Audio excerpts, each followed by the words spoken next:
Iya, itu tadi info manajemen dari teman-teman manajemen di Hijrah Coach.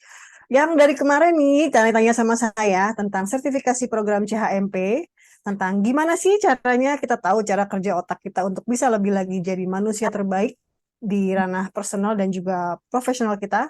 Coming soon di Hijrah Coach, jangan lupa tanggal 12 sampai 14 Mei 2023. Nah, untuk info lebih lanjutnya, boleh tanya langsung ke AM-nya Hijrah Coach ya, atau ada juga tuh di chatbox, bisa silakan ditengok dan dilihat. Oke, Bapak Ibu, jangan juga lupa follow Instagramnya HD, yaitu @hdumkm, dan download aplikasi HD yang sudah tersedia di aplikasi Play Store. Nah, untuk yang pengguna iOS, it's coming soon, jadi nanti kita tunggu ya, sama-sama.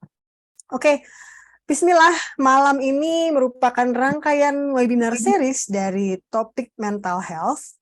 Alhamdulillah, sudah banyak nih saat ini perusahaan yang peduli ya, bergerak, mengedukasi, dan sekaligus juga take action sebenarnya menangani kesehatan mental health pekerjanya ini ya. Tapi ternyata sayangnya belum semua perusahaan seperti ini gitu ya. Banyak dari mereka kadang tidak peduli dengan masalah mental yang dialami pekerja di lingkungannya. Padahal sebenarnya baik kesehatan mental dan kesehatan fisik itu sama-sama penting loh bagi tubuh dan harus dijaga agar tetap seimbang gitu ya. Nah, saat kesehatan mental diabaikan dan tidak segera ditangani, maka tentu saja dampak negatifnya ada banyak, yaitu di karirnya pekerja itu sendiri, dan juga terutama untuk perusahaannya ya, dari segi produktivitas, itu udah akan result di hasilnya. Nggak mau dong kayak gitu. Nah, riset yang dilakukan dari Mental Health Foundation, dari 1 dari 6 orang atau sekitar 14,7% orang mengalami permasalahan kesehatan mental di tempat kerja. Serem juga ya ternyata ya. Yuk teman-teman kita mulai perhatikan kesehatan mental kita di tempat kerja karena ini penting banget kan, dan ini adalah investasi terbaik untuk diri kita sendiri. Jadi malam ini kita akan sama-sama mengupas bagaimana mengenali tanda-tanda masalah kesehatan mental, lalu bagaimana kita menjaga keseimbangan antara pekerjaan dan kehidupan pribadi kita, dan gimana sih caranya meningkatkan kemampuan dalam menangani konflik di pekerjaan. Hmm. Lebih menarik lagi karena malam ini kita punya 2 narasumber, 2 psikolog dengan masing-masing point of view yang akan saling melengkapi tema kita malam ini. Ada Coach Intan Erlita, psikolog, sekaligus coach yang lagi gencar-gencarnya nih mengangkat tema mental health kita ini. Dan juga ada Ibu Diana, praktisi HR yang kemudian alhamdulillah background-nya juga dari psikologi ya. Nah, gimana nih mereka melihat kesehatan mental di dunia kerja? Yuk kita langsung masuk ke tema malam ini, tapi sebelum itu kita lihat dulu video profil dari Coach Intan Erlita. Silakan tim.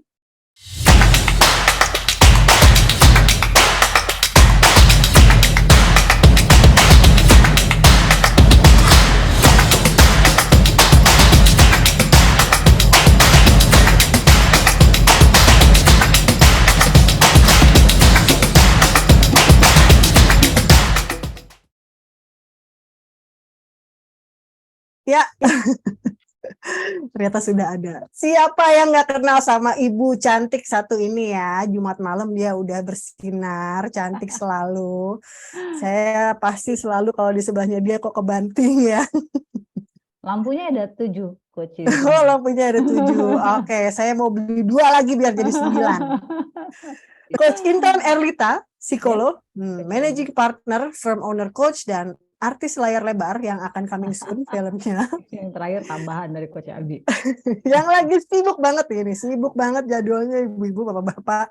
Jadi beruntung banget kita malam ini beliau menyempatkan hadir bersama kita semua ngomongin mental health di workplace. Gimana Coach Intan? Assalamualaikum. Waalaikumsalam warahmatullahi wabarakatuh. Gimana Coach Abi? Sehat? Alhamdulillah baik dan sehat. Coach Intan juga ya, baik dan sehat ya. Alhamdulillah sehat. Itu pipinya sudah merona ya kan, berarti alhamdulillah sehat. Gimana? Lagi ngapain nih Coach Intan? Lagi ya ini kita lagi webinar, lagi sharing. Oke, tapi Bapak Ibu gini ya, nanti yang mau kirim pertanyaan untuk narasumber, untuk Coach Cinta dan juga Budiana, silakan dibuka link di chat box, nanti ada linknya. Lalu diketik di situ pertanyaan apa, kita akan bahas setelah 2 sesi dari narasumber ya. Nah, kemudian kita juga minta mungkin ya Coach Cinta, kita minta peserta buat on cam ya, biar kita bisa lihat dong ya kan satu-satu. Coach Cinta nih paling seneng nih kalau ngelihat ada orang tuh nanti siapa tahu disapa loh ibu-ibu, bapak-bapak disapa oleh artis, psikolog dan coach ya. Oke Coach Cinta, saya nggak mau lama-lama, silakan. Waktu dan tempat kami persilakan. Baik, terima kasih Coach Abi. Anyway, Coach Abi tuh kalau bikin gue enak loh. Sekarang saya promo ini. Mau Ramadan nih, kirim-kirim boleh ke Coach Abi ya. Oke, bismillahirrahmanirrahim. Assalamualaikum warahmatullahi wabarakatuh. Apa kabar Bapak Ibu semua? Waalaikumsalam warahmatullahi wabarakatuh. Warahmatullahi. Coach. Iya, terima kasih. Yang lainnya yang bisa on cam yuk, kita on cam yuk. Saya mau mengapresiasi yang pada on cam nih ada Mas Trisa Agus Rinaldi. Assalamualaikum. Ini Mas atau Coach atau siapa ini? Waalaikumsalam. Oke, kemudian ada Mas Saiful Aziz. Wah, ini kayaknya Bang Saiful nih nggak pernah absen ya. Saya kasih sarannya deh.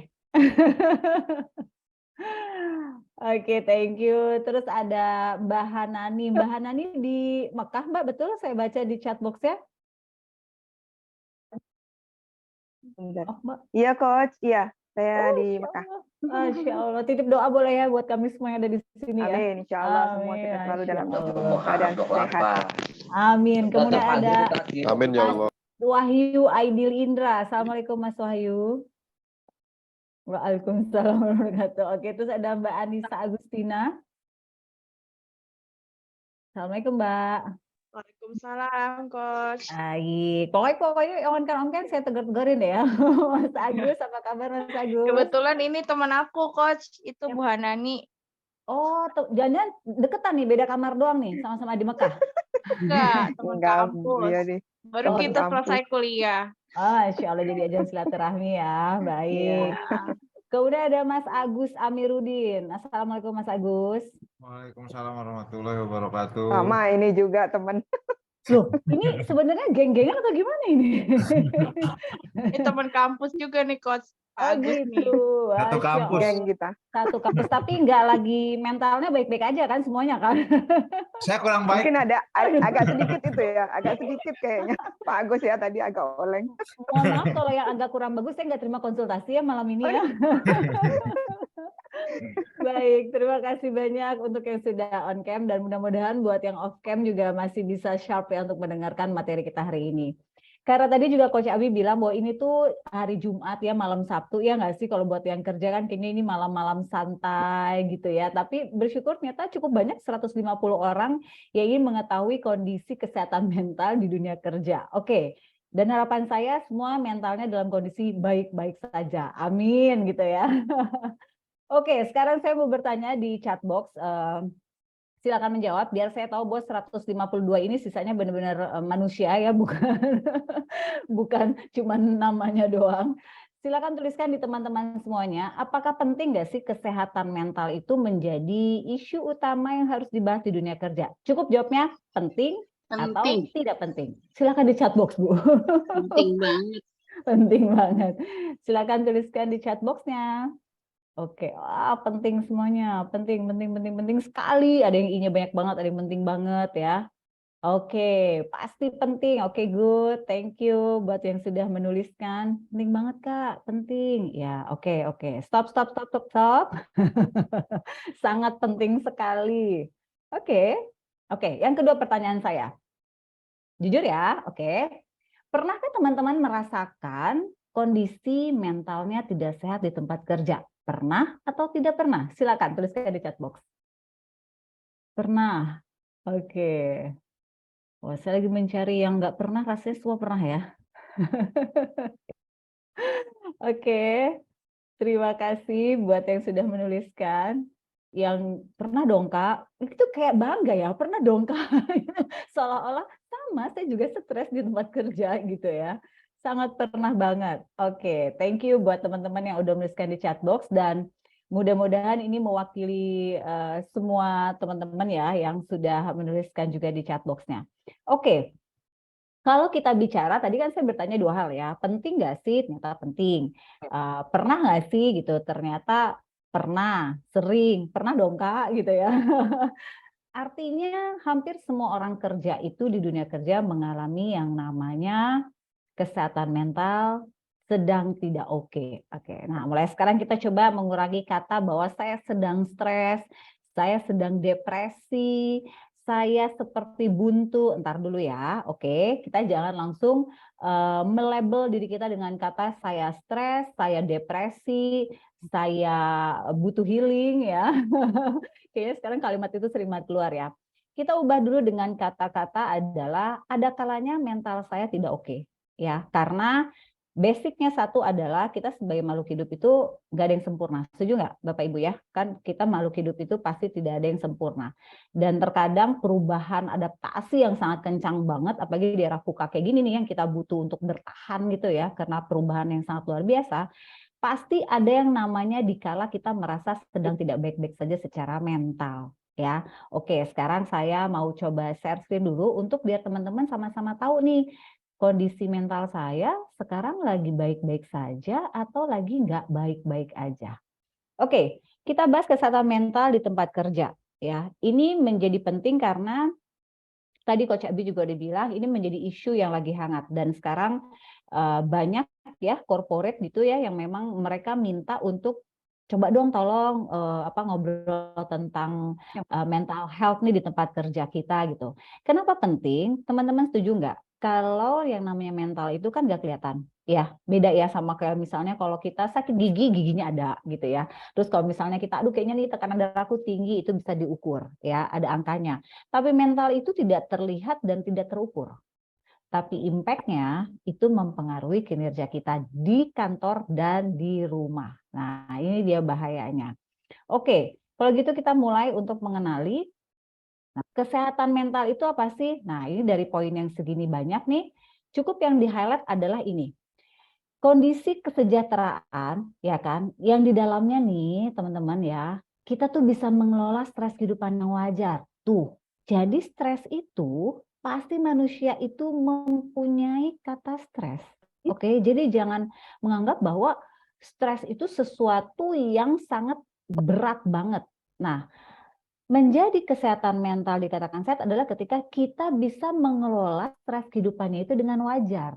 Jadi ketika kita mendapat hit ya, kemudian kita goyang sedikit gitu ya, tapi kemudian kita bisa ajak dan berdiri lagi, artinya itu masih oke. Nah, kadang-kadang kondisi orang ini yang berbeda ketika menerima adanya tekanan ya. Jadi perlu digarisbawahi ini kemampuan kita untuk bagaimana kita menangani stres kehidupan yang wajar. Jadi kita kelola nih stresnya ya untuk kita supaya bisa bekerja secara produktif dan menghasilkan serta berperan di komunitasnya. Ini teorinya. Simpelnya gini. Oke, saya kerja ya. Terus saya mendapatkan challenge dari leader saya. Itu pasti kita yang namanya manusia ketika dapat challenge baru beradaptasi dulu, ya kan? Namanya adaptasi, pasti itu namanya kolam baru, betul? Pasti nggak selalu nyaman. Nah, pada saat tidak nyaman itu, kalau kita mampu cepat beradaptasi, ya, kita mengelola stres kita, maka bisa dikatakan kesehatan mental kita baik.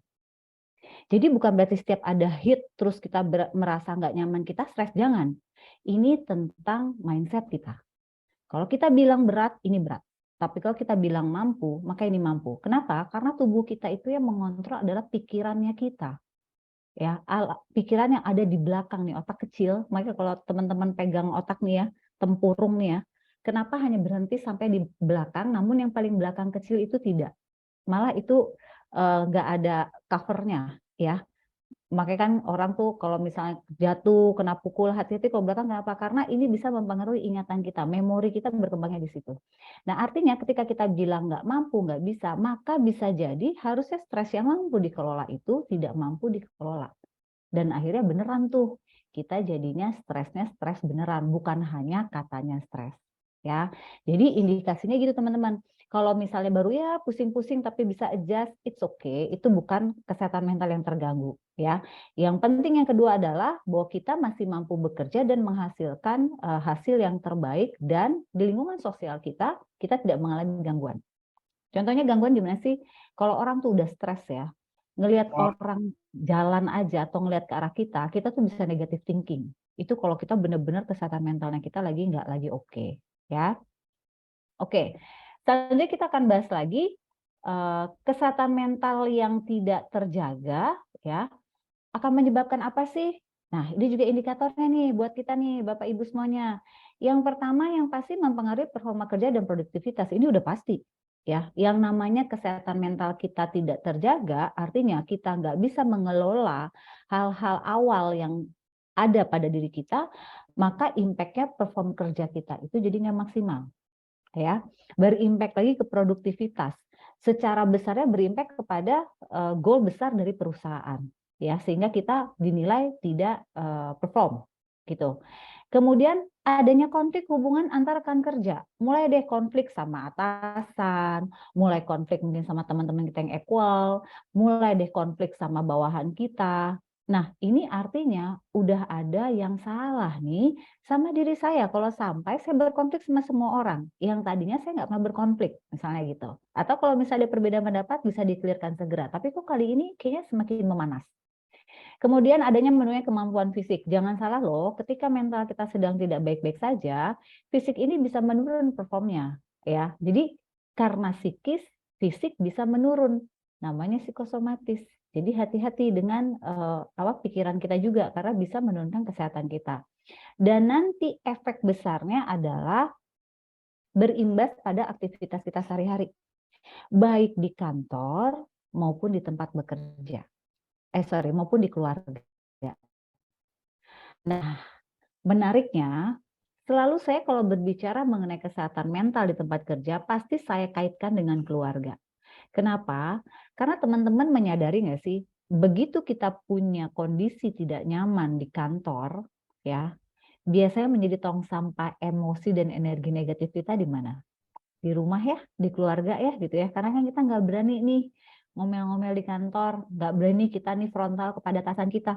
Akhirnya kita memendam dan akhirnya keluarga menjadi tempat terakhir untuk kita mengeluarkan emosi kita.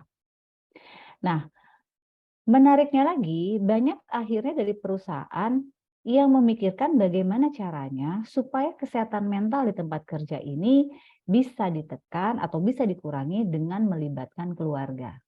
Nah, nanti mungkin kalau Coach Diana akan lebih bahas ke ranah profesionalnya nih. Biasanya di perusahaan-perusahaan itu seperti apa sih menangannya?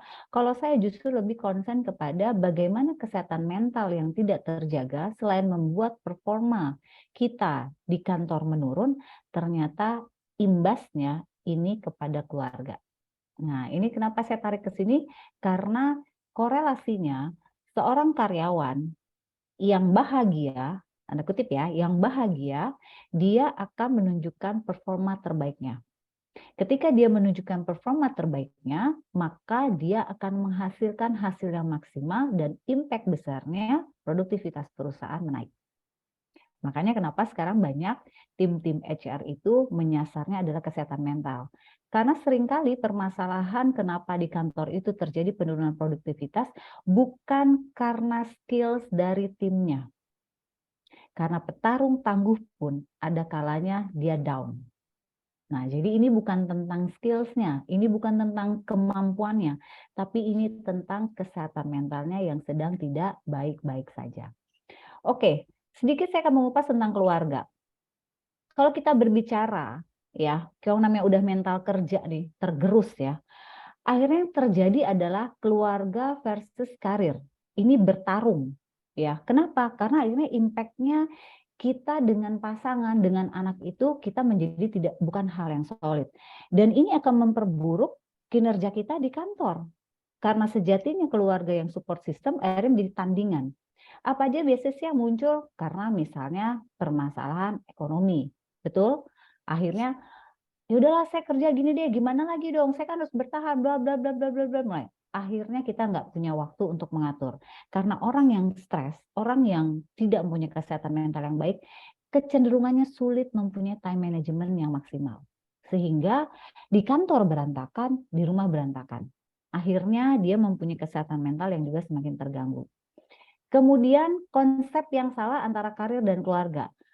Akhirnya kita menanamkan konsep yang salah. banyak nggak sih di perusahaan-perusahaan yang akhirnya menjadi sebuah keluhan adalah ketika saya kerja udah all out, tapi saya tidak mendapatkan materi yang saya inginkan. Karena yang kita fokuskan adalah materi. Walaupun kita nggak menutup mata ya, teman-teman ya. Pasti kan kita bekerja tujuannya salah satunya adalah untuk bisa hidup yang lebih baik lagi dengan keluarga gitu. Tetapi ketika kita punya konsep yang salah, maka konsep bahagia itu hanya sebatas materi. Jadi ketika kita mengerjakan sesuatu, kita tidak mendapatkan apa yang diinginkan dari sisi materi, itu menjadi stres.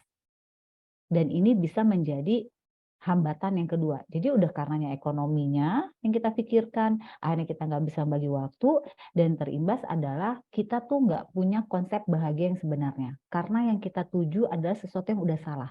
Karena kalau awalan niatnya salah, maka kedepannya itu akan menjadi salah. Nah, selanjutnya apalagi ketika berimbas, akhirnya prioritas keluarga ini tidak adanya kesepakatan. Nah, mulai kan, karena tadi aku bilang apa? Ketika kita mulai stres kerja, dibawalah ke rumah, maka akhirnya keluarga tidak menjadi prioritas dan akhirnya keluarga tidak mensupport karirnya kita. Kenapa sih hal ini penting saya bicarakan? Karena dari pengalaman saya ketika saya beberapa kali hadir di acara-acara atau di kegiatan tentang mental health di keluarga dan karir, satu kesatuan yang tidak bisa dilepaskan. Karena ada orang yang bahagia secara karirnya, maka dia memberikan impact bahagia kepada keluarganya. Begitu juga sebaliknya. Jadi kalau orang bilang, oh nggak bisa kita profesional aja, nggak bisa. Karena seprofesional tubuh saya, seorang Intan, pasti di dalamnya itu ada Intan profesional, ada Intan personal. Yang harusnya itu bersinergi. Nah nanti ini impact-nya soalnya ke depannya kepada stres di perusahaan. Kemudian timbullah dilema-dilema. Nah ini stres. Ya, stres kerja itu tekanannya bisa jadi karena permintaan yang cukup tinggi, ya. Sementara kita udah overload, sekarang tuh udah banyak banget ya teman-teman. Satu orang itu mempunyai banyak job desk, ya, banyak banget gitu kan. Akhirnya dia bingung mana prioritas yang harus diutamakan. Akhirnya timbullah stres. Nah, stres ini tadi aku bilang, kita juga jangan mudah mendiagnosa diri kita bahwa kita nih depresi atau stres, jangan. Pokoknya begitu udah merasa nggak nyaman, yuk kita ngobrol sama ahlinya. Yuk kita ngobrol sama atasan kita, mungkin yang kita anggap bisa menjadi panjang suaranya kita. Atau misalnya kita ngomong dengan orang yang bisa kita percaya. Karena percayalah, ketika kita ada di area dilema ini sangat tidak menyenangkan. Kemudian mulai muncul masalah konflik dengan atasan. Ya, ini yang paling sering nih. Konflik dengan teman-teman selevel, konflik dengan tim kita mulai skeptis sama tim kita. Dan yang paling jahat apa, Bapak Ibu? Kita mulai meragukan, saya tuh sebenarnya mampu nggak ya? Nah, dan itu adalah hal yang paling nggak boleh ketika kita menyaksikan bahwa kita nggak punya kemampuan. Padahal sebenarnya kita punya mampu di area itu. Nah, kemudian yang akhirnya lagi ketika kita nggak bisa mengelola stres kita adalah kita tidak akan pernah mencapai titik puncak karir. Kenapa? Bagaimana kita bisa mencapai titik puncak karir? Kalau kita aja sekarang masih diproses, saya stres nih, saya nggak nyaman nih, saya dapat tekanan. Akhirnya saya nggak bisa melakukan yang terbaik buat diri saya. Dan akhirnya peluang-peluang kesempatan kita untuk mencapai titik karir puncak itu akhirnya tidak pernah ada. Kenapa? Karena atasan melihat kita secara helikopter view, ini orang punya konflik dalam dirinya. Tapi karena dia nggak bisa menyelesaikan konflik dalam dirinya, bagaimana saya bisa memberikan tanggung jawab yang lebih? Nah makanya ketika kita merasa sedang, oke, saya lagi nggak oke nih saat ini nih. Apa yang harus saya lakukan ya? Bagaimana ya caranya supaya saya bisa keluar dari situasi ini? Saya nggak bisa fokus nih. Saya nggak bisa memberikan yang terbaik nih sama perusahaan nih. Atau bahkan saya nggak bisa memberikan yang terbaik buat diri saya dan keluarga. Itu bahaya karena bisa mempengaruhi jenjang karir yang sudah kita buat. Dan terakhir, ini teman-teman, masa depan dikorbankan. Ketika kita berbicara stres di lingkungan kerja, tadi kan saya bilang di awal apa? Yang namanya mental itu nggak kelihatan, tapi sangat dirasakan oleh orang yang bersangkutan. Ya, kita terlalu overthinking terhadap apa yang jadi sama diri kita juga nggak boleh. Tapi mengabaikan alarm itu juga nggak boleh. Nah, caranya gimana kalau gitu? Kita sadari, kita yang tahu diri kita loh. oh berarti saya sekarang lagi nggak oke nih, saya sekarang lagi butuh bantuan nih, saya butuh teman ngobrol, saya butuh atasan saya mengetahui ini. Dan teman-teman, masalah isu kesehatan mental, jangan pernah teman-teman merasa bisa menyelesaikan ini sendiri ketika sudah mulai mempengaruhi siklus kehidupan teman-teman dalam sehari-hari. Contoh ya, jadi udah nggak mau makan, oke? Atau makannya jadi berlebih. Atau teman-teman udah mulai nggak fokus mengerjakan hal yang paling mudah, yang dulu teman-teman tuh bisa ngerjain ini dengan mudah, tapi kali ini nggak bisa. Kalau sudah seperti itu udah alarm yang menandakan bahwa ada masalah nih sama saya secara mental. Ini bukan tentang skill, teman-teman. Ada kalanya kita berkonflik dengan mental kita. Dan ini yang harus kita waspadai sejak awal. Jadi jangan sampai nih dilema-dilema ini muncul hanya karena kita merasa kesehatan mental kita yang sedang tidak baik-baik saja. Lalu muncul pertanyaan, cukup menarik pertanyaannya. Mbak Intan, terus gimana dong kalau misalnya saya merasa tidak nyamannya di kantor? Kalau gitu saya resign aja. Saya suka balikin gini, yakin kalau kamu resign, kesehatan mental kamu jauh lebih baik. Atau jangan-jangan sebetulnya kamu hanya melarikan diri dari kondisi kamu yang sebenarnya. Karena kalau konflik itu ada di diri kalian, teman-teman, mau dimanapun lingkungan kerjanya, konflik itu akan hadir namun dengan orang-orang yang berbeda. Jadi ada kalanya resign itu bukan jawaban. Ada kalanya kita harus bertahan di suatu situasi tidak nyaman untuk membuat kita berani melewati bordernya. Baru-baru ini saya mendapatkan case, ya. Saya mendapatkan case, dia stres di tempat kerja. Oke, ternyata bosnya ini, leadernya, dia tuh kalau nggak suka ya bilang nggak suka. Jadi buat bosnya tuh hitam putih, nggak ada abu-abu gitu. Dan kalau mengkoreksi bisa di depan umum. Ternyata buat si klien aku ini tuh terlalu menindas dia secara mental. Dan tahu nggak?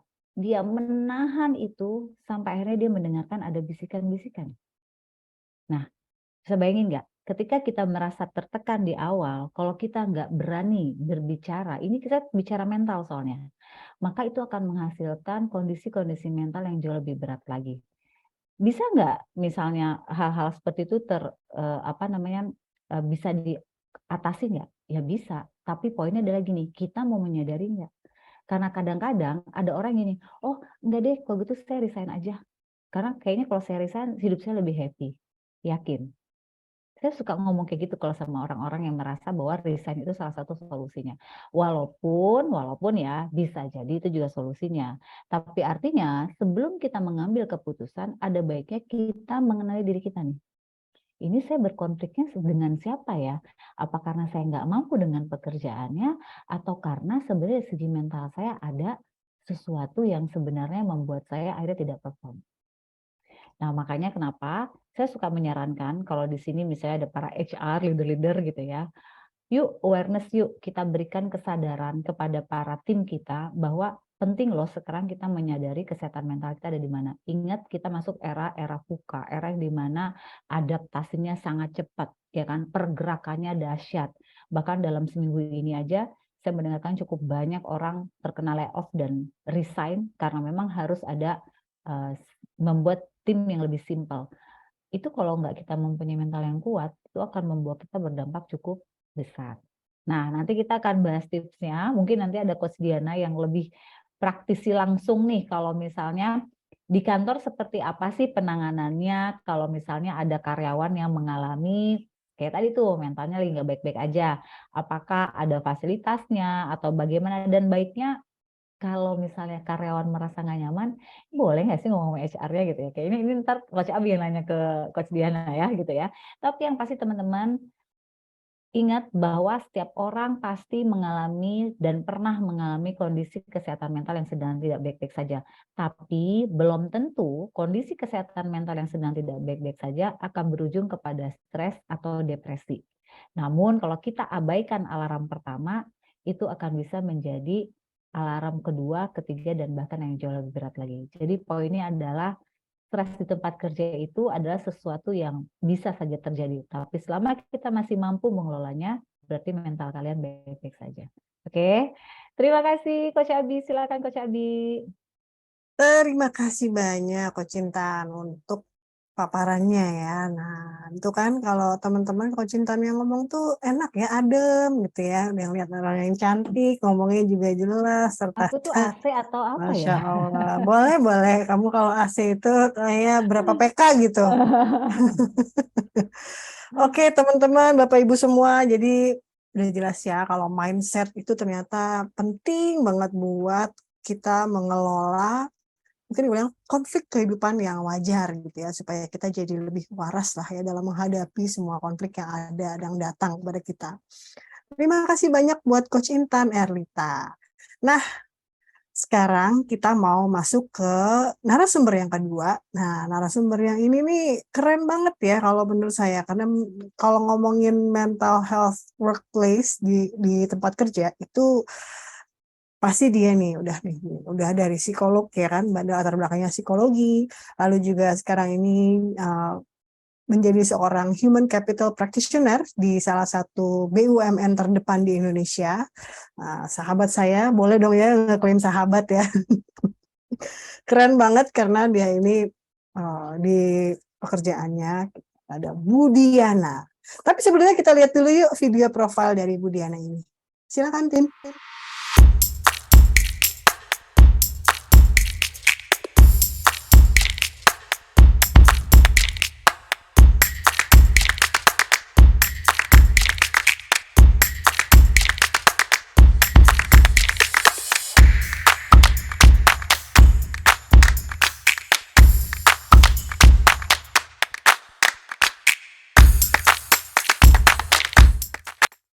Ya, Assalamualaikum Budiana. Waalaikumsalam, Coach Abi. Kedengeran nggak ya suara saya ya? Tes. Kedengeran, loud and clear, seperti biasa. Oke. Langsung nggak ngantuk ya kita semua ya dengan suaranya Budiana ya. Rada-rada cempreng gimana gitu ya, Coach ya? Cempreng tentang mau rebahan Ramadanan, rebana maksudnya, astaga susah banget. Oke, Budiana apa kabar? Assalamualaikum. Alhamdulillah. Waalaikumsalam warahmatullahi wabarakatuh. Semangat pagi. Pagi, tuh kan? Ya nggak? Pasti nggak bakalan ngantuk nih kalau ada Budiana nih. Budiana lagi mana? Lagi sibuk apa nih, Bu? Lagi sibuk kasih webinar. Masya Allah, iya loh. Terima kasih banyak ya udah bersedia dan memberikan waktunya untuk bagi ilmu sama kita semua di sini. Bu Diana nih sebenarnya ada pertanyaan yang menarik buat teman-teman semua di sini. Boleh silakan Bu Diana. Iya, Assalamualaikum warahmatullahi wabarakatuh, Bapak Ibu, teman-teman semua. Apa kabar? Waalaikumsalam warahmatullahi wabarakatuh. Budiana. Iya, terima kasih ya sudah mau datang nih ya, Jumat malam. Yang betul kalau di tempat kerja itu kayaknya pengennya leha-leha ya Coach ya. Pengennya santai-santai, kongko-kongko gitu. Tapi di sini ada 200 orang loh Coach. Wah, luar biasa nih. Kayaknya auranya Coach Intan. Iya, sebelum kita mulai ngobrol, diskusi, ini ada beberapa teman-teman saya juga datang nih, Mas Armansyah. Apa kabar Mas? Iya, saya mungkin mau tanya dulu ya. Tadi Coach ini sudah banyak ya memaparkan teori, memaparkan fakta dan lain-lain. Saya mau tanya, teman-teman kalau di tempat kerja banyak katanya stresnya apa aja ya? Atau tekanan yang dirasakan di tempat kerja itu apa aja sih? Boleh nggak ditulis box? Yuk kita lihat. Bisa ditulisin di chat box apa aja yang dialami, pressure-nya apa?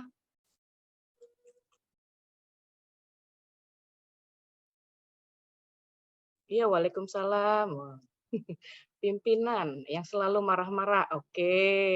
Tim yang kurang solid, oke. Pekerjaan ya Pak ya. Terus melakukan hal yang tidak kita suka, tim leader. 1 orang handling 3, workload. Tekanan atasan, wow. Oke. Toxic. Oke, banyak banget ya. Oke, baik. Wah, banyak ya. Oke. Banyak sekali nih. Sekarang stop dulu. Mostly ya yang nulis ini ada yang karena atasannya, ada dengan peer-nya, ada konflik dengan pekerjaannya gitu ya. Jadi load-nya banyak banget. Ada juga yang tentang karir, keinginan ortu. Oh, karir dan keinginan ortu. Oke. Atasan yang ganjen. Waduh, aduh. Ini lucu juga nih ya. Dengan wanita. Oke. Oke, kita stop dulu. Oke, kalau begitu, pertanyaan kedua adalah pada saat Anda merasakan adanya satu tekanan atau stres yang dialami di tempat kerja, Anda tuh biasanya larinya kemana ya? Atau curcolnya kemana? Curhatnya kemana? Bisa ditulisin di situ? Ada nggak sih wadah atau tempat Anda itu bisa bercerita, curcol, curhat, atau kemana? Ke atasan tadi? Ke atasan, teman, suami, oke. Oke, tadi konfliknya sama atasan ya? Curhat ke atasan, oke. Curcol sama teman yang bisa dipercaya, suami ngobrol sama teman. Oke, berarti benar tadi ya Coach Intan bilang ya, itu tempat sampahnya biasanya di keluarga ya Coach ya. Kemudian, aduh. Coach Anissa nih luar biasa nih ya. Oke, teman senasib. Healing, alam adem. Oke. Oke, terima kasih teman-teman Bapak Ibu sekalian, responnya luar biasa ya. Ternyata yang dari 200 ini nggak tidur Coach Abi. Masih ada di sini. Nanti kita enak nih ngobrol-ngobrolnya Coach Abi ya. Mungkin nanti Coach Abi ada pertanyaan. Betul teman-teman, jadi ada beberapa, kami sempat mengadakan survei gitu ya, survei di tempat kerja kami, survei kecil-kecilan gitu ya. Itu penyebab tekanan itu variasi, mulai dari pekerjaan itu tadi itu ya, konflik dengan atasan, intimidasi, kemudian ada konflik dengan peers, workload yang luar biasa begitu ya. Terus kemudian ada juga terkait dengan keluarga. Keluarga juga masuk ke dalam stres. Kalau di sini teman-teman nggak ada ya yang di tempat kerja karena keluarga tuh nggak ada ya. Tapi di tempat kita ada nih stres karena keluarga. Ada keluarga karena yang sakit, sedang sakit begitu ya. Ada yang mungkin sakitnya keluarga itu bisa jadi pasangan, bisa dari anak-anak gitu ya, atau perkembangan anak yang mungkin saat ini tidak atau kurang sesuai dengan harapan, itu menjadi sumber stres atau sumber tekanan teman-teman yang ada di tempat kerja. Gitu Coach Abi. Jadi mungkin ada beberapa aspek tadi dari teman-teman benar, valid, dan hasil dari survei kami juga seperti itu. Cuman bedanya nanti di tempat kami ada beberapa, tadi wadah ya, kalau teman-teman wadahnya ke atasan. Nah, repot juga ya teman-teman ya kalau misalnya lagi konflik sama atasan, tapi curhatnya mau kemana gitu ya, ke atasan atau kemana? Paling nggak ke suami atau ke pasangan gitu ya. Nah, bersyukur di tempat saya itu ada wadahnya Coach Abi. Nah, saya serahin ke Coach Abi nih untuk kita bisa diskusi. Oke, kita lanjut diskusinya ya, boleh. Oke. Ini menarik banget nih, 200 orang ternyata tidak tidur katanya, dan 200 orang Jumat malam mendengarkan kita ngobrolin tentang stres di tempat kerja, Masya Allah ya.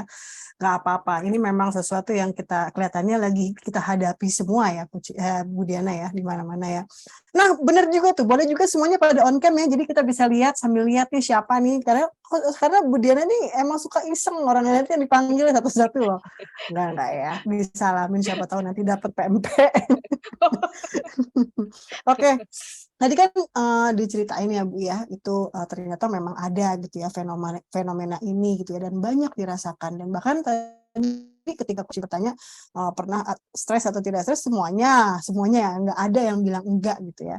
Ini menarik sih. Nah, kira-kira menurut Bu Diana sebagai seorang practitioner dari human capital gitu, sebenarnya penting nggak sih kalau kesehatan mental ini diprioritaskan di tempat kerja? Iya, makasih Coach Abi. Jadi kalau di tempat saya tuh penting banget ya. Jadi tadi benar yang Coach Intan bilang bahwa yang namanya kesehatan mental tuh sangat-sangat berpengaruh kepada performance yang ujung-ujungnya adalah kepada produktivitas. Oleh karena itu kita bikin yang namanya di tempat saya ya ada yang namanya PsyCare, Psychological Counseling Assistance Program lah, istilah gitu. Jadi kalau di tempat lain mungkin Employee Assistance Program gitu ya. Itu yang mungkin di tempat lain ada. Mungkin nanti kita bisa bisa sharing. Teman-teman mungkin ada juga yang punya wadah seperti itu. Gitu Coach Abi. Jadi kita bikin sarananya, kita bikin wadahnya. Jadi para psikolog-psikolog yang ada di psikolog dan sarjana psikologi yang ada di kantor saya berkumpul jadi satu gitu ya. Terus kemudian saling membantu. Oh, jadi memang sudah dirasakan ya bahwa ini sangat penting dan harus diprioritaskan ya. Betul. Sebenarnya Bu Diana, saya sih penasaran aja ya. Apakah isu ini itu semakin intens setelah pandemi atau memang sama gitu dari sebelumnya? Iya. Kelihatannya sih memang intens setelah pandemi, karena dulu nggak kelihatan ya. Dulu nggak kelihatan, nggak mencuat gitu ya. Sekarang setelah pandemi kelihatan orang yang kayak udah kelepas dari kandang gitu ya. Coach ya. Tiba-tiba bermunculan tung tang gitu ya. Dan orang yang kalau kita lihat sekarang ini profil dari teman-teman pekerja itu profilnya sudah mulai kritis, sudah mulai berani outspoken tuh berani lah untuk mengungkapkan bahwa ini gue kenapa sih gitu ya, berani mulai cerita gitu. Kalau zaman dulu mungkin di generasinya Coach Abi salah ya. Mendem sendiri gitu ya. Kalau generasi saya enggak, Coach. Udah mulai banyak cerita. Tapi saya jadi batuk-batuk, padahal tontonannya sama-sama unyil ya kita ya. Generasinya beda. Yo gitu. Jadi memang bagus ya ketika tadi di tempatnya Bu Diana itu tentu saja mungkin kan sebagai praktisi human capital ini nggak cuma di tempatnya Bu Diana aja dong ya. Jadi ada juga mungkin ya di tempat-tempat tadi sharing sama-sama teman-teman psikolog gitu ya, atau mungkin teman-teman yang sama-sama di human capital merasakan hal yang sama ya. Nah biasanya ini ada di generasi mana nih kalau misalnya dilihat dari kalau dari segmen usia atau kalau dari segmen usia yang datang konseling gitu ya, kalau dari data yang kita punya, yang ikutan konseling itu mostly itu umur-umurannya itu ada di dewasa awal sih sebenarnya ya. Paling banyak tuh dewasa awal transisi antara 31 sampai 40 tahun. Itu ada 56% gitu ya. Terus dewasa awal 20 sampai 30 tahun itu kurang lebih 33%. Dewasa madya 41 sampai 50 itu 12%. Sisanya yang lebih dari 50 tahun itu 0. Ayo, bisa nebak nggak kenapa? Kenapa ya? Ayo kenapa? Mungkin teman-teman yang di sini bisa nebak kenapa ya yang di atas 50 nggak ada yang curcol. Boleh loh, kita interaktif ya. Iya, boleh banget. Ya. Kenapa Karena ya saya yang sendiri juga clueless nih nggak ada yang jawabannya curcol? apa ya. Di atas 50. Ayo kenapa? Mungkin teman-teman ya atau rekan-rekan Bapak Ibu yang ada di sini bisa kasih insight ya. Saya ya. Kira-kira ya, kenapa nih? Sambil ditanya mungkin sambil menunggu, oh tuh udah ada tuh yang jawab. Sudah legowo, betul. Apalagi Pak, Bu. Mindsetnya udah bener ya. Iya. Yang rata-rata sebetulnya di atas usia 50, mereka berada dalam posisi agak rada-rada malu gitu ya. Di atas 50 mau curcol kan, masa kayak gini doang gue ngobrol sih gitu kan ya. Masa gue cerita sih sama orang lain gitu ya. Betul, karena sudah punya beban. Gengsi sama junior, bener banget. Sudah punya pengalaman, betul, bisa memanage. Udah pasrah aja, bener. Ada juga yang bilang, iya kan udah mau pensiun, jadi udahlah ya, itu pasrah ya. Iya, betul banget Bapak Ibu. Ya, cari aman katanya tuh. Iya. Oke. Mana tempat Iya, curhat, gitu, Coach Abi. Masya Allah. Nah, ini kelihatannya karena tadi Bu Diana juga udah bilang bahwa di perusahaan Bu Diana bekerja itu sudah ada gitu ya, sudah ada tampungannya, wadahnya gitu ya, seperti apa, prosedurnya pun ada. Boleh dong cerita-cerita ya, bagaimana sih perusahaan di tempatnya Bu Diana tuh mempromosikan kesadaran kesehatan mental di tempat kerja ini seperti apa? Ya. Bagaimana human capital ini dapat mendukung kesehatan mental di tempat kerja? Iya. Coach Abi mau jawaban jujur apa mau jawaban bohong-bohongan nih? Gimana teman-teman? Iya. Boleh silakan. Gini ya, jujur sepertinya gini. Jadi walaupun tadi saya sampaikan bahwa pergerakan generasi kita yang sudah mulai beranjak mau outspoken tadi, itu ternyata belum sepenuhnya bukan nggak berani, tapi masih wait and see juga ngelihat ini temen gue ada nggak ya yang yang mau curcol kayak gitu ya. Sehingga kami nih harus lebih melakukan sosialisasi. Kami tuh maksudnya di human capital gitu ya, melakukan sosialisasi supaya teman-teman tuh mindset-nya berbeda. Artinya bukan berarti teman-teman yang mau konseling ke psycare tadi itu adalah teman-teman yang dalam tanda kutip berpenyakit gitu ya, atau punya gangguan jiwa, enggak gitu ya. Tapi teman-teman yang memang pengen sehatnya itu mentalnya sehat atau well-being gitu ya, lebih sehat mental. Jadi itu yang kita coba untuk sosialisasikan. Jadi lewat launching program, kemudian ada kalau kita di kantor itu juga punya yang namanya agent of change gitu ya. Itu agent of change tuh nggak cuman isinya anak-anak muda gitu ya, Coach Abi, tetapi juga dari variasi usia ada. Tapi memang mostly ada yang lebih banyak yang milenial ya, zilenial, Gen X juga ada gitu ya, Gen Y apalagi gitu. Itu kita coba ngobrol sama mereka dan mereka akhirnya ketuk tular ke teman-temannya gitu ya, bahwa ini loh kita ada sarana, ada tempat, ada wadah untuk memfasilitasi kita kalau kita mungkin terkena stres atau mungkin kita ada tekanan dan lain sebagainya. Mereka mulai akhirnya berani.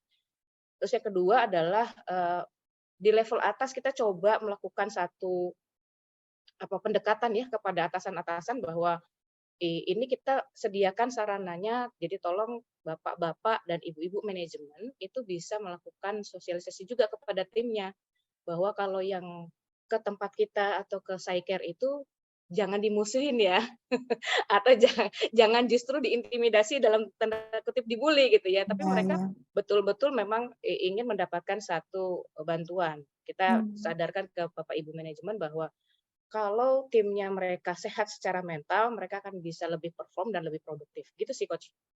Iya benar ya, karena kan image-nya tuh gimana gitu ya kalau zaman saya dulu tuh kalau aduh kayaknya ya ada nggak enak gitu ya. Iya, Bener zaman Coach juga Abi tuh. kan ya. Kalau Zaman zaman saya yang banget tuh, zaman saya banget. Secara saya masih 17 ya, Bapak Ibu. Aduh, bohong banget ini. Ya Allah. Oke, tadi kan kalau ngomongin edukasi ya, Bu ya. Nah, sekarang gimana penanganannya kesehatan mental di kerja? Karena gini, saya pernah ngobrol sedikit sama teman saya gitu ya, katanya gini, sebenarnya tuh aku tuh kepengen tahu sebenarnya aku tuh stres nggak sih gitu. Terus kira-kira kalau emang iya tuh pemicunya tuh apa aja ya di kantor gitu. Terus gimana cara mengolahnya supaya aku tuh tetap produktif gitu. Nah, kalau menurut aku ini penting banget ya kalau misalnya ternyata semua itu jawabannya adalah iya, dia memang benar stres dan memang agak terkena gitu ya. Istilahnya kalau anak zaman sekarang kena mental gitu ya.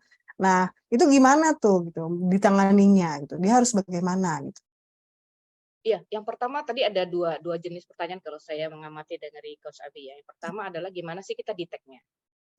Kemudian yang kedua adalah gimana habis itu penanganannya gitu ya. Ya. Nah, yang pertama detect-nya kemarin kita pakai survei kecil-kecilan. Ini sebetulnya survei yang dilakukan kita kerjasama sama teman-teman medical. Mungkin di sini ada juga kali yang datang ya, teman-teman medical, karena di tempat saya itu masalah medical ini bukan hanya fisik aja, tetapi kesehatan mental juga. Nah, kebetulan kita bisa kolaborasi dan medical di tempat saya bukan di bawah human capital, tapi di bawah HSSE atau Health, Safety, Security, and Environment. Jadi kita di fungsi yang berbeda, tapi kita kolaborasi. Nah, dari teman-teman itu melakukan mini survei, dilihat bahwa apa sih sebenarnya trigger tadi kalau Coach Intan menyampaikan bahwa ada psikosomatis gitu ya, itu benar banget. Jadi psikosomatis itu adalah penyakit fisik yang muncul karena adanya tekanan psikologis. Nah, itu kayak kualitas tidurnya berkurang gitu ya. Kadang juga nggak bisa tidur, nyenyaknya susah gitu, nggak bisa tidur nyenyak lah ya. Ini ada datanya nih. Jadi tidak nyenyak itu ada 29%. Kemudian ada yang kena mudah lelah itu 26%. Mengalami sakit kepala itu 22%, perutnya nggak enak atau pokoknya ngerasa nggak enak lah di perutnya gitu ya, itu 12%, dan ada gangguan pencernaan itu 11%. Jadi kalau hal-hal itu timbul, kemungkinan ini nggak pasti ya, kemungkinan yang bersangkutan ada tekanan gitu ya di dalam dirinya. Tapi ini mesti dicek. Sekali lagi kalau ada kondisi atau simptom atau gejala seperti itu, kita ngeceknya pertama kali adalah fisiknya dulu. Bener nggak sih fisiknya nggak terganggu. Kalau fisiknya terganggu berarti psikologisnya yang terganggu. Itu kita cara deteknya. Oke, kalau kita udah kedetek bahwa dia mungkin terganggu secara psikologis, dia bisa datang ke kami ya, ke Psycare. Psycare itu kita bagi 3 tier, Coach Abi. Jadi tier pertama itu adalah teman-teman yang sarjana psikologi. Jadi mereka menangani hal-hal yang umum gitu ya. Jadi kayak misalnya kenapa sih kok aku kayak dikucilin deh sama temanku gitu misalnya gitu ya. Jadi hal-hal umum yang belum mengarah kepada simptom yang lebih berat gitu ya. Terus kalau yang 4 kali datang ke teman-teman yang tier 1 ini nggak ada perubahan. Nah, ini kita naikin ke tier 2. Tier 2 ini adalah teman-teman yang background-nya psikologis atau psikolog. Jadi S1 profesi psikologi yang sudah profesi lah ya, kayak dokter itu S1-nya esket gitu ya, sarjana kedokteran, terus dia ngambil 2 tahun lagi profesi jadi dokter. Nah, itu kayak gitu deh, psikolog tuh kayak gitu.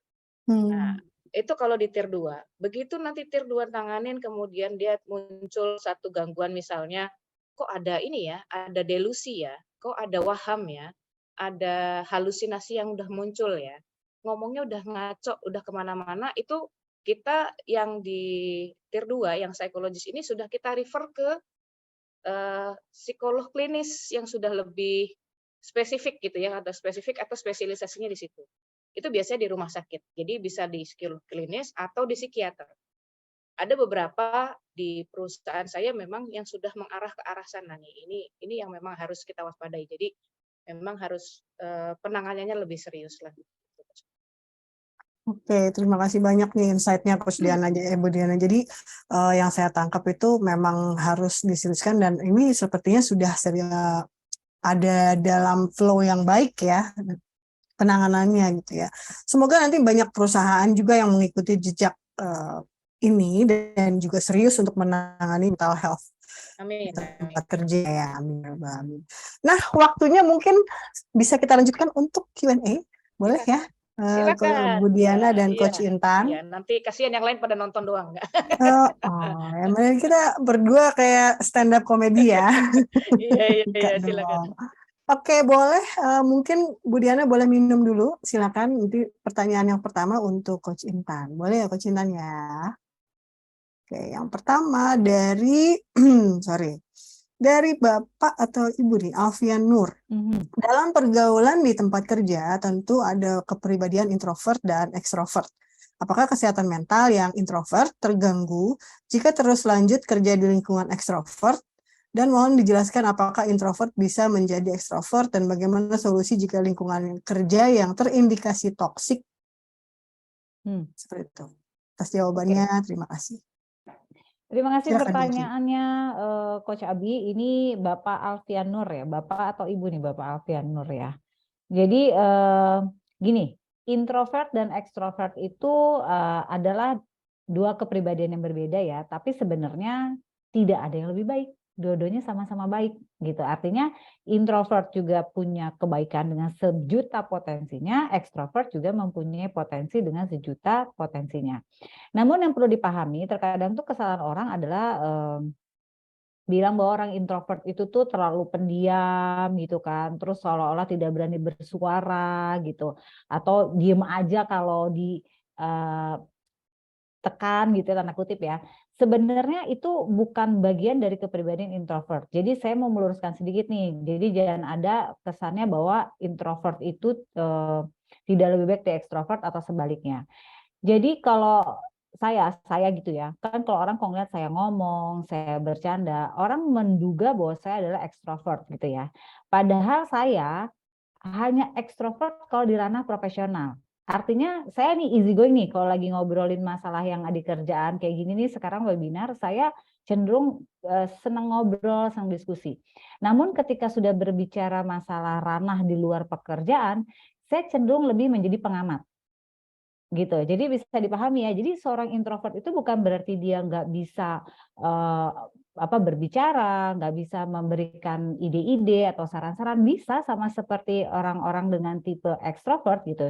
Cuma bedanya orang-orang introvert itu memang dia akan berbicara lebih banyak, akan berbicara lebih nyaman ketika yang dibicarakan adalah area memang core-nya dia dan kemampuannya dia. gitu. Jadi ada masanya dia mudah untuk berbicara, namun ada kalanya dia memilih menjadi pengamat gitu. Dan biasanya kita menyadari kok posisi-posisi kapan kita lebih banyak diemnya gitu. Nah, yang kedua, apakah kesehatan mental yang introvert terganggu jika terus lanjut kerja di lingkungan ekstrovert? Ini hal yang berbeda juga. Kalau orang dengan karakter introvert ini, dia bisa beradaptasi dengan lingkungannya, kemudian dia bisa bersinergi dengan teman-teman yang ekstrovert, sebenarnya nggak ada masalah dia bekerja dengan orang ekstrovert.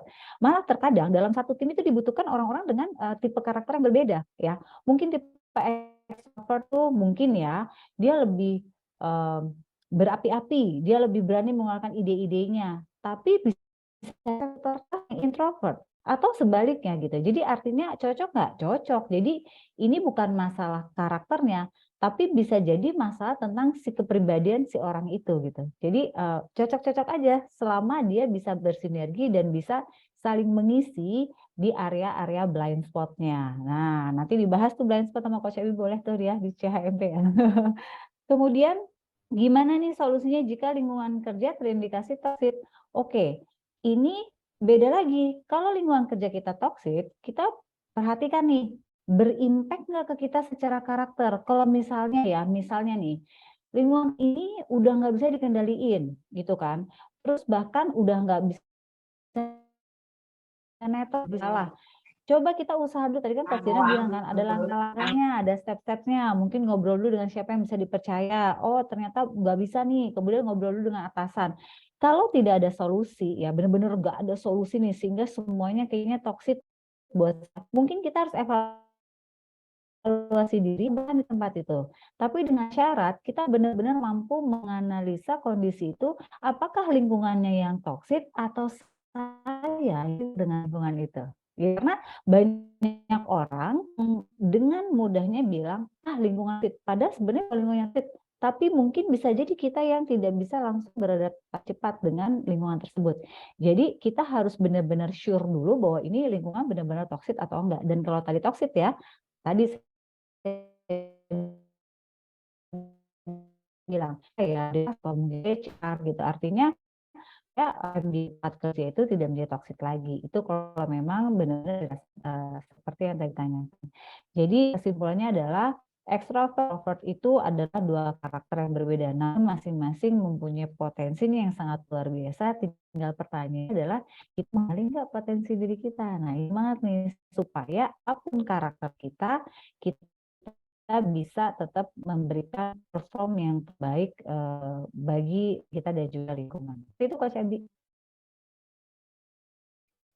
Terima kasih banyak jawabannya. Semoga Pak atau Ibu Alfianur bisa menjawab ya pertanyaannya ya. Boleh lanjut ke pertanyaan untuk Ibu Diana dari Bapak Herdian Wibowo. Ibu, mohon saya bekerja.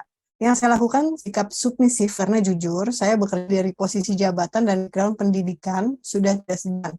D3 teknik listrik, D4-nya dari instrumentasi kilang, S2-nya energi terbarukan. Masya Allah. Semua tidak ada yang nyambung di background pendidikan yang mana 11 tahun planner mechanical engineering. Saat ini saya tiba di titik yang mentok untuk terus bagaimana dengan situasi seperti ini. Dan juga terhadap kolaborasi tim yang belum sejalan membuat pekerjaan berpangku semua di fungsi plan. Bagaimana cara menyikapinya ya Ibu? Terima kasih katanya. Silakan Ibu. Iya, selamat malam Mas Herdian Wibowo. Waduh, ini teman saya nih kayaknya nih.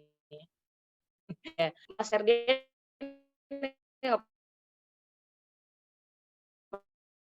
oke ya, dilihat agak-agak gimana gitu ya.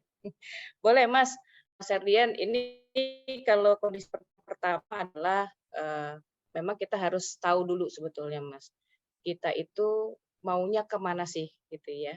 Ujungnya kita mau kemana. Tadi kalau Mas Herdian bilang, saya D3-nya ini, D4-nya ini, S2-nya energi terbarukan. Gitu ya. Sebetulnya kita maunya kemana? Ujungnya kita mau itu, post of life saya sih, post life saya apa. Kemudian yang kedua, Mas Herdian cari tahu sebenarnya punya potensi ke arah mana. Saya itu potensinya apa? saya plusnya apa, minusnya apa. Setelah itu nanti baru Mas Herdian bisa memapping kira-kira bagaimana ya saya bisa menapaki jalur tadi purpose of life saya gitu. Intinya gini, kalau kita Mas Herdian punya bayangan pengen bangun satu rumah gitu ya, rumah bentuknya tergambar mungkin di lantai dengan 4 kamar atau 3 kamar gitu ya. Terus masing-masing kamar ada kamar mandinya, itu kan udah jelas gitu ya. Nanti pada Mas Herdian sudah punya bayangan seperti itu, Mas Herdian lihat nih, saya punya uangnya berapa, kemampuan seperti apa, banyaknya gimana. Kemudian ada resource lain nggak yang bisa membantu saya. Jadi itu yang nanti Mas Herdian padu padankan untuk bisa Mas Herdian bisa menggapai impiannya Mas Herdian tadi. Kira-kira terjawab nggak ya? Jadi yang pertama adalah satu, cari tahu dulu sebenarnya Mas Herdian tuh maunya ke arah mana. Aku mau apa sih? Saya tuh mau kemana sih? Saya mau apa? Yang kedua, Mas Herdian pahami dulu kondisi diri itu Mas Herdian ke arah mana. Saya punya potensi apa saja, kelebihan saya apa, keterbatasan saya apa. Dari dua itu, keterbatasan dan potensi, Mas Herdian lihat ke arah ujungnya tadi, ke purpose of life-nya itu, Mas Herdian mungkin membangun apa lagi, atau mengurus apa lagi. Gitu kira dia intinya, teman yang lain juga bisa kebagian tanya jawab. Kira-kira sudah cukup jelas apa belum? Kalau belum boleh ditanya lagi nanti di kantor. Lanjut ya. Ini juga seru banget karena curhatnya. Lo lanjut katanya Mas di kantor. Oke, terima kasih Bu Diana untuk penjelasannya ya. Semoga menjawab dari Pak Herdian Bowo. Mau lanjut mungkin untuk pertanyaan yang kedua untuk Coach Intan. Assalamualaikum, izin bertanya Coach Intan, bagaimana ya jika ada keluhan yang stabil, gejala cemas yang berlebihan daripada dicek ke dokter itu normal aja. Apa ya? Baik, terima kasih dari Ibu Anissa ya, Ibu Anissa.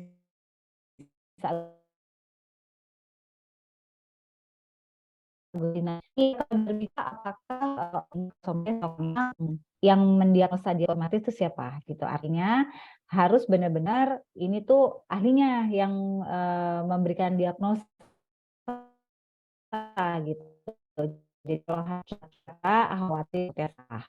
Yang dua, misalnya itu sudah benar psikosomatis, maka biasanya bisa dikirim ke psikolog atau psikiater. Biasanya nih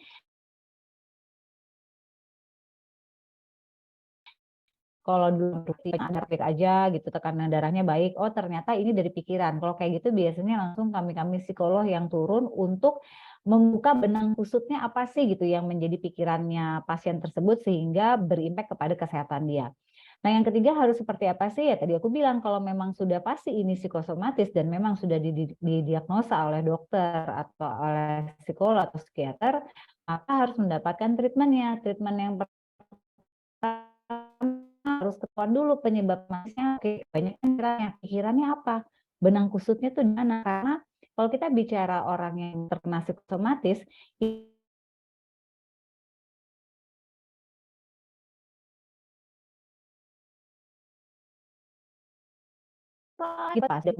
lalu yang paling penting adalah setiap keluarga dan memang sudah confirm dia punya masalah dengan kondisi kesehatan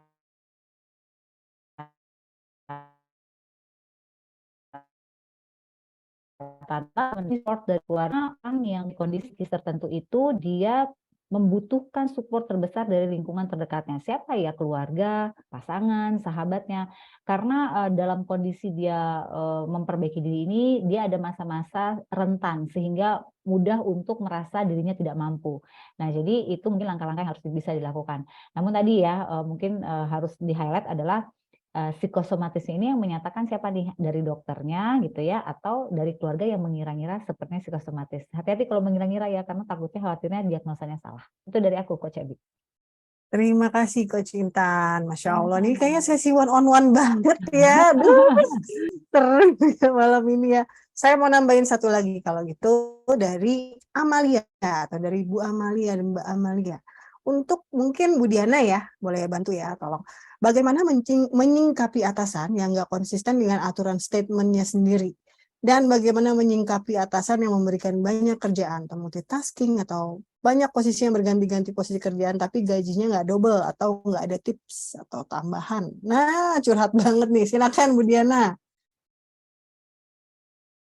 Iya. Ini banyak curcolan yang begini nih kayaknya ya. Iya nih. Iya. Dengan Bu Amalia tadi ya, Coach ya. Iya, betul. Atasannya nggak konsisten gitu ya. Atasannya nggak konsisten. Nggak konsistennya mungkin nanti bisa dipilah dan dipilih itu kok nggak konsistennya seperti apa.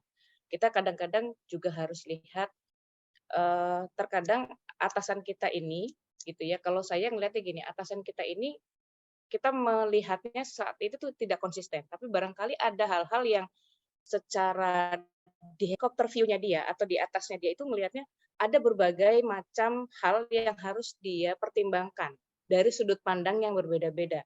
Kadang-kadang kita sebagai bawahan itu nggak nyampe ke situnya. Jadi kita coba berempati ya namanya ya, kalau di psikologi berempati itu kalau saya menempatkan atau mendudukkan diri sebagai dia itu seperti apa. Dulu saya juga pernah nih menghadapi hal-hal seperti itu. Jadi curcol kayak saya ya. Jadi saya pernah mengalami hal yang sama, Bu Amalia gitu ya. Saya lihat kok atasan saya nggak konsisten ya. Pagi tempe, sore delay gitu ya. Delay itu kedelay. Kok kayak nggak konsisten banget ya. Tapi setelah saya lihat ke arah sininya gitu ya, ke arah sininya saya lihat, oh kenapa dia nggak konsisten? Karena banyak hal yang dia pikirkan saat itu yang memang mengharuskan dia itu mengambil satu angle point yang berbeda. Nah ini yang mungkin supaya tidak mengira-ira Bu Amalia, kita bisa ajak atasan kita itu untuk diskusi. Gitu ya, ini saran saya ya. Coba diajak diskusi, Bu, kenapa waktu itu Ibu mengambil arahnya begini, yang ini begini.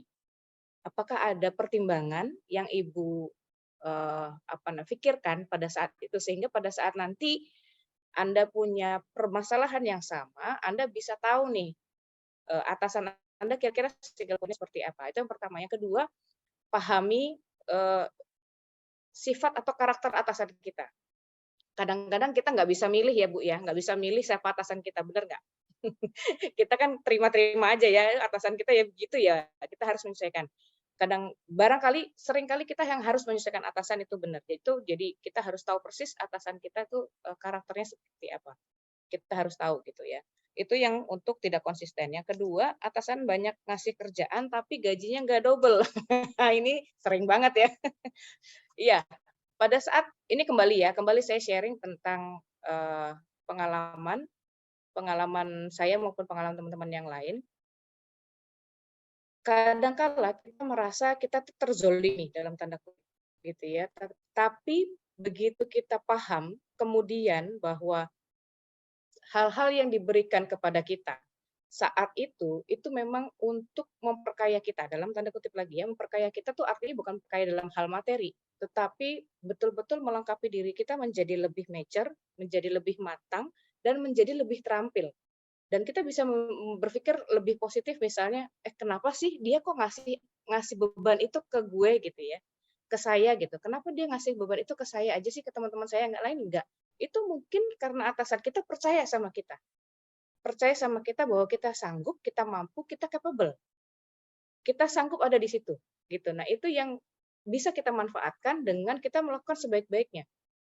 Jangan salah ya kalau begitu nanti kita melakukan hal yang dia dia minta, kemudian dia satisfied, jangan heran kalau dia akan menambah beban lain. Menambah beban lain yang menurut kita menjadi overload gitu ya. Tapi sebetulnya itu ke depan ada gunanya. Itu sering banget saya menghadapi hal-hal tersebut dan bersyukur aja Bu. Kalau sekarang saya ngelihatnya saya bersyukur banget. Dulu saya pernah punya pengalaman saya overload, saya kerja sendirian, nggak punya tim, harus menghandle dulu pengalaman saya menghandle corporate culture gitu ya di perusahaan saya. benar-benar nggak dikasih tim.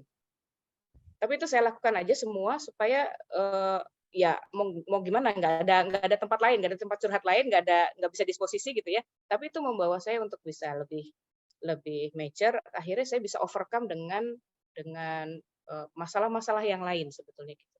Mungkin itu ya, Coach Abi. Jadi coba positive thinking dulu deh, gitu. Intinya gitu. Ya, Masya Allah, tuh, keren banget. Makasih banyak banget Bu Diana yang udah sharing malam ini.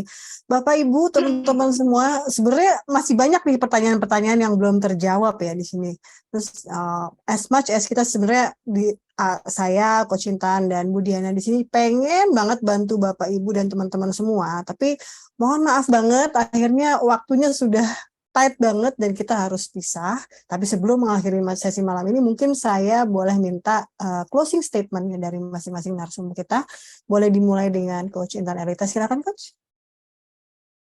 Iya, terima kasih Coach Abi, terima kasih juga Coach Diana, dan cukup banyak ya teman-teman yang ternyata masih standby sampai akhir ya gitu ya. Poinnya gini, bahwa kita harus yakini bahwa yang namanya kesehatan mental itu penting buat dijaga ya, baik di tempat kerja maupun dimanapun kita berada. Karena mental itu berkali-kali, setiap kali saya webinar mengenai di mental health series ini, saya suka bilang bahwa mental itu nggak kelihatan teman-teman, benar-benar nggak kelihatan, nggak ada bentuknya, nggak ada satu orang pun di dunia yang bisa menjelaskan bagaimana bentuk mental. Tetapi mental itu dirasakan. Jadi ketika kita merasa kondisinya sudah tidak nyaman, kondisinya sudah tidak menyenangkan, hal pertama yang harus dilakukan adalah meminta tolong. Yang pertama pasti doa dulu ya, biar kita dikasih ketenangan nih sama Allah. Tapi yang kedua adalah kemudian kita ngobrol dengan orang yang kita percaya, dan kalau memang kita punya linknya gitu ya, kepada leader kita, biar kita bisa ngobrol, itu sebenarnya sangat membantu untuk kesehatan mental kita.